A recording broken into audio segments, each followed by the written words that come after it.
فرمائی ہے کہ اب کسی اور دروازے پہ جانے کی ضرورت ہی نہیں۔ وہ آپ سنتے رہتے ہیں نا، کسی نے کہا تھا غالباً عدی بن حاتم نے، حاتم تائی کا بیٹا جو تھا نا عدی، مدینہ کے چوک میں کھڑے ہو کر لوگوں کو اپنی بابا کی سخاوت کے قصے سنا رہا تھا اور کہہ رہا تھا میرا بابا بڑا سخی تھا، تو پاس سے سیدنا امام علی مقام امام حسین کا گزر ہو گیا۔ امام علی مقام گزرے نا تو آپ نے فرمایا عدی تیرا بابا سنا ہے بڑا سخی تھا، سنا ہے اس کی سخاوت کے قصے لوگوں کو سناتا ہے، مجھے بھی کوئی سناؤ۔ اب عدی امام علی مقام کے سامنے بیان کرتا ہے میرے بابے کی بہت بڑی حویلی تھی، اس کی حویلی کے 10 دروازے تھے، سائل ایک دروازے سے آتا میرا بابا اسے خیرات دے دیتا، دوسرے سے آتا پھر بھی دے دیتا، تیسرے سے آتا پھر بھی دیتا، ایک منگتا 10 دروازوں پہ آتا نا میرا بابا اسے خیرات دے دیتا، کبھی یہ بھی نہیں کہتا کہ پہلے تو لے چکا ہے، 10 مرتبہ ایک دروازے سے خیرات، 10 دروازوں سے خیرات دیتا۔ امام علی مقام نے فرمایا عدی وہ تیرا بابا سخی نہیں تھا، وہ تو بخیل تھا۔ عدی کہنے لگے حسین یہ کیا کہہ رہے ہو، جو 10 دروازوں سے خیرات دیتا پھر بھی بخیل؟ آپ نے فرمایا عدی تو نے کہا ہے سائل ایک دروازے سے آتا میرا بابا اسے خیرات دیتا، وہی منگتا دوسرے دروازے پہ آتا پھر بھی خیرات ملتی، تیسرے دروازے پہ آتا پھر بھی منگتا رہتا، اسے چوتھے دروازے پہ بھی آنا پڑتا، حتیٰ کہ 10 دروازے پھرنے کے بعد بھی وہ منگتا ہی رہتا۔ عدی تیرا بابا ایک مرتبہ اتنی خیرات کیوں نہیں دیتا تھا، دوسرے دروازے پہ آنے کی ضرورت ہی نہ رہتی؟ فرمایا ایک مرتبہ اتنی جھولی کیوں نہیں بھرتا تھا؟ امام علی مقام نے فرمایا عدی وہ تیرا دادا تھا، ایک میرا بھی نانا تھا۔ آپ پیار سے کہیں سبحان اللہ۔ وہ تیرا دادا تھا، ایک میرا بھی نانا تھا، کس کی بڑی حویلی تو نہیں تھی، اس کا ایک پرانا سا حجرہ تھا، اس حجرے کا بھی کوئی خاص دروازہ نہیں تھا، ایک ٹاٹ لٹکا رہتا تھا، لیکن اس ٹاٹ کے سامنے جو ایک مرتبہ منگتا بن کے آیا واپس لوٹا، میرے نانا نے منگتا نہیں رہنے دیا، کائنات کا داتا بنا دیا ہے۔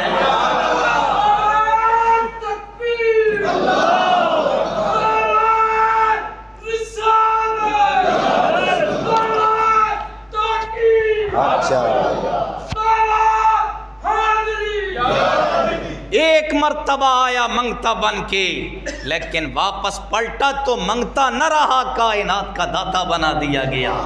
اسی لیے وہ سرائے کی پٹی والا بابا کہتا ہے کہ میرے نبی کے در سے اتنی مجھے خیرات ملی، سائیں کرم دی خیرات دی تھی، ہکے وار بھری بھر بھر جھولی، اس ڈیندے ارشد رج تھی گئے، سکوں اڈنی نہیں پئی وال جھولی۔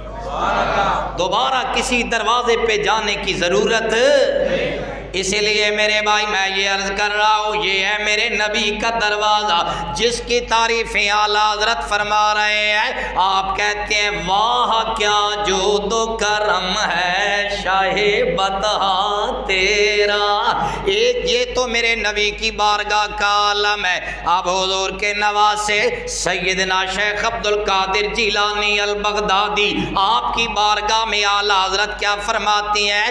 آپ فرماتی ہیں واہ کیا مرتبہ کیا مرتبہ بالا ہے غوث تیرا، سب اونچوں کی گردن سے اونچا ہے قدم تیرا۔ میرے بھائی بندے اونچے ہوتے ہیں اور بندے کے سارے جسم سے اونچا اس کا سر ہوتا ہے، سارے جسم کی اونچا کیا ہوتا ہے؟ سر ہوتا ہے۔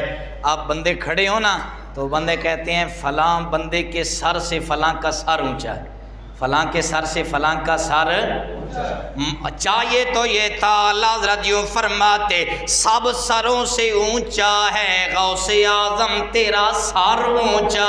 آپ یہ نہیں فرما رہے بلکہ آپ کہتے ہیں سارے اونچوں سے سروں سے اونچا ہے تیرا قدم اعلیٰ.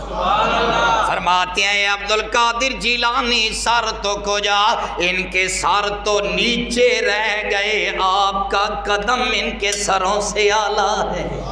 یہ آپ نے ویسے نہیں فرمایا بلکہ حضور شیخ عبد القادر جیلانی بغداد کے منبر پہ بیٹھ کے خطبہ دیتے ہوئے آپ اپنی ترنگ میں آئے.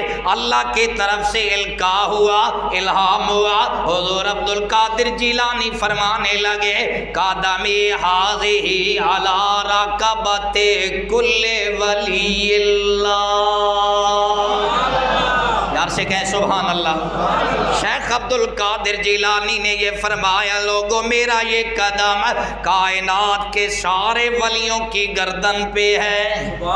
تمام ولیوں کے گردن پہ میرا یہ قدم ہے. میرے بھائی شیخ عبد القادر جیلانی نے یہ جو بات فرمائی تھی اپنی طرف سے نہیں اللہ کی طرف سے القاء ہوا الہام ہوا تو یہ بات کہی اور فضا کی نظر ہوا کے کندھوں پہ سوار ہو کے یہ ہر ولی کے کان میں یہ آواز پڑی. کوئی ولی جہاں بیٹھا تھا اجمیر میں معین الدین چشتی اجمیری سلطان الہند بیٹھے تھے نماز ادا کر رہے تھے. جب فضا کے دوش پہ سوار ہو کے یہ آواز معین الدین اجمیری کے کانوں میں پڑی معین الدین اجمیری کے جملے سنیے. ادھر بغداد میں عبد القادر فرما رہی ہیں قدمی ہذہ علی رکبۃ کل ولی اللہ میرا یہ قدم ہر ولی کی گردن پہ ہے. ادھر اجمیر میں معین الدین چشتی اجمیری نے سر جھکایا اور ساتھ فرمایا لا بل عینی و راسی صرف آپ کا قدم سلطان الہند معین الدین کی گردن پہ نہیں ہے میری آنکھ پہ بھی آپ کا قدم ہے میرے سر پہ بھی آپ کا قدم ہے. یہ سلطان الہند معین الدین چشتی اجمیری کی کوئی معمولی ہستی نہیں ہے جس کے مریدوں میں قطب الدین جیسا پیر ہے. جس کا مرید قطب الدین ہو اور قطب الدین کا مرید فرید الدین ہو. قطب الدین کا مرید کون ہے؟ فرید الدین گنجے شکر کے پیر کا نام قطب الدین ہے. قطب الدین کے پیر کا نام معین الدین ہے. یہ اولیاء کے ڈیرے پہ سارا دین ہے. آج لوگ کہتے ہیں یوسفی ان پڑھ ہوتے ہیں. میں نے کہا اجمیر میں جائے گا معین الدین نظر آئے گا اس کے غلاموں میں آئے گا کوئی قطب الدین کوئی فرید الدین. یار سے کہیں یار سبحان اللہ.